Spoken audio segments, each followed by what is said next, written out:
Entonces, ¿ven? Por eso les pongo, el agiógrafo, que es el escritor, se interesa en primer lugar por la doctrina religiosa. Lo que a él le interesa es lo religioso. Por eso maneja el material preexistente con gran libertad e independencia. Es decir, cómo es la época, cómo son los animales, cómo son la geografía, cómo es la política, eso lo va a manejar, ¿no? Y lo va a utilizar como a él mejor le conviene. ¿Ok? Bien. Bien. Ahora, miren lo que les pongo acá. Nos equivocamos. Esto era clase, estamos en una parroquia. ¿Dónde estamos? Miren, el poema Enuma Elish. Enuma Elish es un poema muy, muy antiguo, más o menos 2000 años antes de Cristo, que se hizo muy famoso. ¿Ok? ¿Por qué? Porque cuando lo leemos, lo vamos a leer, nos suena. Miren lo que dice.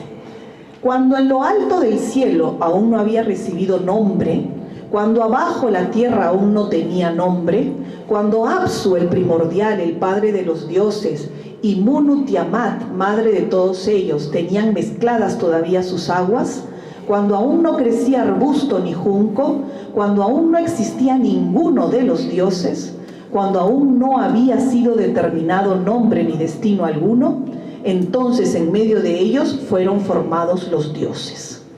Este es un texto del origen del mundo. Uno más de los muchos que tenían los pueblos antiguos. Cada pueblo siempre ha pensado, ay caray, ¿cómo será el origen? ¿De dónde venimos? ¿Quién nos creó? Todos los pueblos lo han pensado. Y este se hizo muy famoso, ¿ok?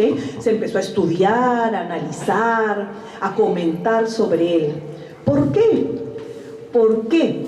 Porque era la oportunidad de decirnos a nosotros, los católicos o los cristianos, que en realidad el Génesis era un mito más como cualquier otro mito antiguo, que no tenía nada de especial, que era uno más. O sea, así como la Mesopotamia tenía pues los hindúes tenían otro, los chinos otros, y así cada pueblo tenía el suyo. Entonces, el de los israelitas no sería más que uno más del montón. ¿Y cómo nos defendemos de eso? ¿Qué decimos de eso? No les voy a tomar examen, no se preocupen. Bien, eso es lo que pasó, ¿ok? Entonces, hubo toda una tendencia a menospreciar los relatos bíblicos. ¿Por qué? Porque total era un mito igual que otros relatos, ¿ok? La primera diferencia que vamos a encontrar y que es muy interesante es que, si ustedes se fijan, aquí no está Dios que va a crear. Aquí todo es un caos y de ese caos van a salir los dioses. O sea, esto no es solo una cosmogonía, sino también es una teogonía. O sea, no solo nos habla del origen del mundo, sino también del origen de los dioses. ¿Ok? Es verdad que los israelitas conocen los mitos de la época, conocen los mitos de otras culturas, claro, pues no vivían en una burbuja, ¿no? Comerciaban, conocían, algunos se casaban o iba a visitar amigos que eran de otros pueblos y ahí conocían otras historias, ¿ok? Pero la diferencia fundamental está en que cuando nosotros releemos el Génesis, dice, en el principio creó Dios el cielo y la tierra. Quiere decir que ¿quién está desde el principio? Dios. No nos dice que en el principio fue creado Dios, o en el principio emanó Dios, o en el principio se generó Dios de. Hay una gran diferencia, ¿ok? O sea, el pueblo israelita conoce los demás mitos, claro que sí, pero va a preservar, gracias al Espíritu, una verdad fundamental. Dios está desde el principio. Dios no tiene principio. Dios está. No se genera de un caos. No se genera, como dice acá, de la mezcla de todas las aguas. ¿Okay? Entonces, esa es una verdad fundamental. ¿Ok? Vamos avanzando un poquito. Entonces nos decía, en el principio, ya nos quedó claro, Dios no tiene principio, Él es el que está desde el principio, no ha emanado, no ha surgido, ¿no es cierto? Y ahora nos dice, en el principio ha creado el cielo y la tierra. El cielo y la tierra. Los israelitas no tenían un concepto para mundo, ¿ok? Porque esto es lo mismo que decir, en el principio ha creado el mundo, ha creado el cosmos, ha creado todo. Entonces usaban el cielo y la tierra, ¿ok?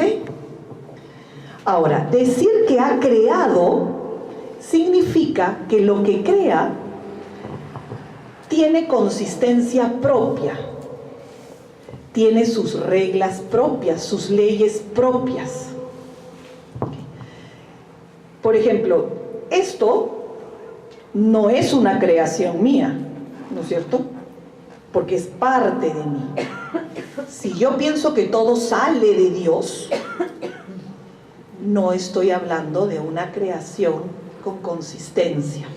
Decir que Dios crea significa, vamos a hacerlo gráficamente, que Dios está acá y crea algo acá.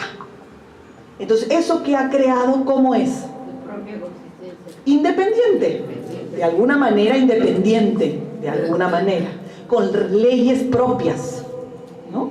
Por ejemplo, si crea, como dice el relato, la tierra seca, en la que va a poner las semillas, los árboles, eso tiene reglas, tiene leyes. Unas leyes pueden ser las estaciones del año, por ejemplo. Son leyes de la naturaleza que Dios ha creado. Entonces, cuando hablamos de creación, significa que lo que se crea tiene una realidad, que tiene consistencia propia, se diferencia de Dios. No es Dios, no somos panteístas, ¿ok? Y entonces esa realidad tiene leyes, y esas leyes las puedo conocer, por supuesto que las puedo conocer, ¿sí? Ahora, nos dice que crea entonces el cielo y la tierra. Esto es lo mismo que mundo. El relato nos dice, crea lo que está encima y lo que está debajo, o sea, todo. ¿Y cómo lo hizo Dios? Acá hay un manual que nos dice cómo creó Dios. Una pizca de sal, 2 pizcas de harina, no, ¿verdad? No nos dice cómo. Lo que nos dice es que crea, y que cuando crea va a haber orden. Quiere decir que el israelita imagina que sin Dios todo sería ¿qué? Caos, ¿no? La palabra contraria a caos es cosmos. De ahí viene la palabra cosmético, chicas. El cosmético pone orden a la cara. Nos pone orden, porque si no seríamos un caos. Ok, entonces, a ver, decíamos, Dios es el que crea. ¿Cómo crea? No nos dice cómo crea. Porque la idea fundamental, acuérdense que lo fundamental son las verdades religiosas. Lo fundamental es que Él es el creador, que a Él nadie lo ha creado, que Él no ha salido de ningún lado emanado, ¿no es cierto? Que lo que crea tiene consistencia propia, y que si no fuera porque Dios crea, todo sería caos. ¿Okay? El israelita no estaba cuando Dios creó, evidentemente, pero sí se da cuenta. Por eso les dije con lo que tiene alrededor, que lo que tiene alrededor tiene leyes, tiene orden, que al verano le sigue el otoño, que al otoño el invierno. No es que, el verano un día agarra y dice, no, me cansé, mejor que venga la primavera, nada de otoño, porque es tan bonito el calor. No, hay leyes. Entonces, ¿qué se da cuenta el israelita? Que sin Dios no habría cosmos, no habría orden, no habría ley. ¿Qué habría? Un desorden amorfo, un caos, una soledad, un vacío, un abandono. ¿Sí? O sea, por eso es muy bonito leer el relato del Génesis, que nos lo sabemos, que lo hemos dibujado de niños, todos hemos dibujado a Adán y Eva, todos hemos dibujado el paraíso. Leerlo teniendo esa idea. Sin el Señor, hay caos. Pero caos no es solo desorden, es abandono, es soledad, es vacío.